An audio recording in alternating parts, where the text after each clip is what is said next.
तर सकाळची सुरुवात एकदम मस्त गरमागरम चहाने आणि शांत वातावरणात चहा घेत घेत आजच्या दिवसाचा विचार करत होते. आज उपवास होता आणि मनात आले की दर सोमवारी आपण 30-30 साबुदाणा खिचडी खातो. आज ना काहीतरी वेगळं करूया. पण त्याआधी घरची कामं तर आलीच. मग लगेच उठून स्वयंपाकाला सुरुवात केली. घरच्यासाठी जेवण बनवलं, त्यांना जेवायला वगैरे दिलं आणि खरं सांगते आधी घरचं सगळं आवरलं ना की मग स्वतःची कामं करायला अजून मजा येते. सगळं आटोपल्यावर मग लागले माझ्या उपवासाच्या स्पेशल तयारीला.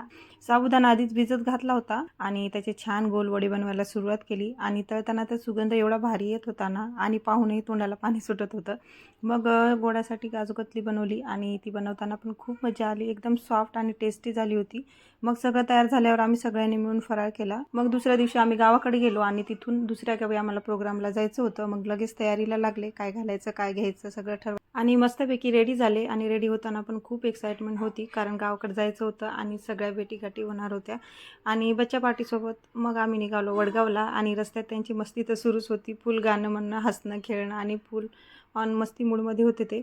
असंच खेळत खेळत आम्ही पोचलो वडगावला आणि तिथे पोचल्यावर डायरेक्ट पंक्तीला बसलो आणि या आहेत माझ्या 2 जावा. चला तर आता आम्ही तिघीजणी जेवण एन्जॉय करतो. पुन्हा भेटू नेक्स्ट ब्लॉगमध्ये. तोपर्यंत बाय.